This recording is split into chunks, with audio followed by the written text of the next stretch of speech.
بسم اللہ الرحمن الرحیم۔ السلام علیکم ناظرین۔ ایک دفعہ کا ذکر ہے کہ حضرت خضر علیہ السلام کہیں جا رہے تھے۔ وہ بوڑھے تھے، ان کے پاس کسی قسم کا ساز و سامان یا رقم بھی نہیں تھی، بالکل خالی ہاتھ تھے۔ راستے میں انہیں ایک فقیر ملا۔ اس نے حضرت خضر علیہ السلام سے کہا کہ مجھے خدا کے نام پر کچھ دے دو۔ خضر علیہ السلام نے جواب دیا کہ میرے پاس تو کچھ بھی نہیں۔ اس فقیر نے دوبارہ کہا کہ مجھے اللہ کے نام پر کچھ تو دے دو۔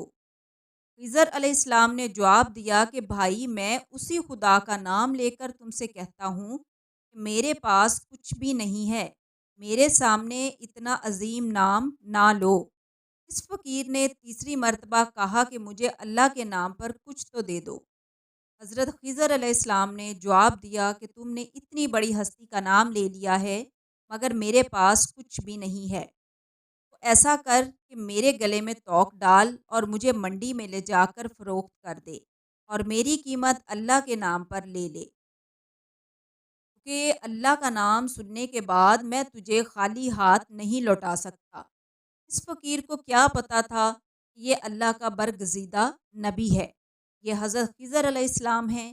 بہرحال اس نے کچھ پوچھے بغیر ان کے گلے میں توق ڈال دیا اور منڈی لے گیا، اور وہاں جا کر اعلان کرنے لگا کہ اس بوڑھے کو خرید کر کون اپنا غلام بنائے گا۔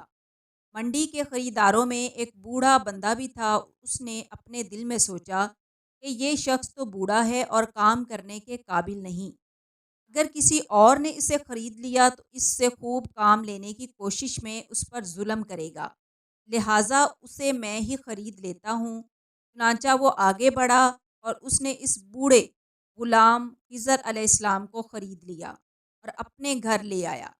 حضرت خضر علیہ السلام نے اپنے آقا سے پوچھا کہ جناب کوئی کام بتائیں تاکہ میں اسے کر دوں۔ اس نے کہا کہ آرام کرو، کوئی کام نہیں ہے۔ بہت اصرار پر اس نے کہا کہ اس کونے میں جو پتھر پڑے ہیں انہیں اٹھا کر حویلی کے دوسرے کونے میں ڈال دو۔ آقا نے سمجھا کہ غلام بوڑھا ہے، ایک دو پتھر اٹھانے کے بعد تھک جائے گا اور آرام کرے گا، اور یوں کئی دن اس کو اس کام میں لگ جائیں گے۔ کچھ دیر بعد وہ آقا واپس آیا تو سارے پتھر حویلی کے دوسرے کونے میں پڑے تھے۔ وہ حیران رہ گیا کہ یہ کیا ہوا؟ بوڑھے نے کئی دنوں کے کام کو اکیلے چند گھنٹوں میں کر لیا ہے۔ اس نے حیران ہو کر پوچھا کہ تم کیا چیز ہو اور کون ہو؟ انہوں نے جواب دیا کہ جناب میں آپ کا غلام ہوں۔ کافی دنوں کے بعد اس بوڑھے آقا نے کہا کہ یہ دیوار بہت پرانی اور بوسیدہ ہو چکی ہے، اس کو گرا کر نئی دیوار بنا دو۔ یہ کہہ کر وہ آقا ایک کونے میں چھپ کر بیٹھ گیا تاکہ دیکھ سکے کہ یہ بوڑھا کیسے کام کرتا ہے۔ چنانچہ حضرت خضر علیہ السلام نے پرانی دیوار گرائی، گارا بنایا، پھر ایک پتھر کو گارا لگا کر دیوار بنانے کے لیے رکھا، اور پھر یوں پتھروں کو اشارہ کیا تو پتھر ترتیب سے دیوار پر لگنا شروع ہو گئے، اور پھر آنن فانن دیوار کھڑی ہو گئی۔ بوڑھا مالک دوڑ کر آیا اور ان سے پوچھا کہ آپ کون ہیں؟ انہوں نے جواب دیا کہ میں آپ کا غلام ہوں۔ اس بوڑھے آقا نے کہا کہ خدا کے لیے مجھے بتائیں کہ آپ کون ہیں؟ حضرت خضر علیہ السلام نے جواب دیا کہ میں بالکل آپ کو نہ بتاتا، مگر آپ نے خدا کا نام لے لیا ہے، اور اس لیے اس عظیم ہستی کے نام کی وجہ سے بتا دیتا ہوں کہ میں خضر ہوں۔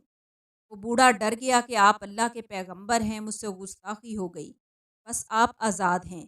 یہ تھے وہ لوگ جو خدا کے نام کی اتنی لاج رکھتے تھے، تبھی تو اللہ تعالیٰ نے انہیں اتنا بلند مقام عطا فرمایا۔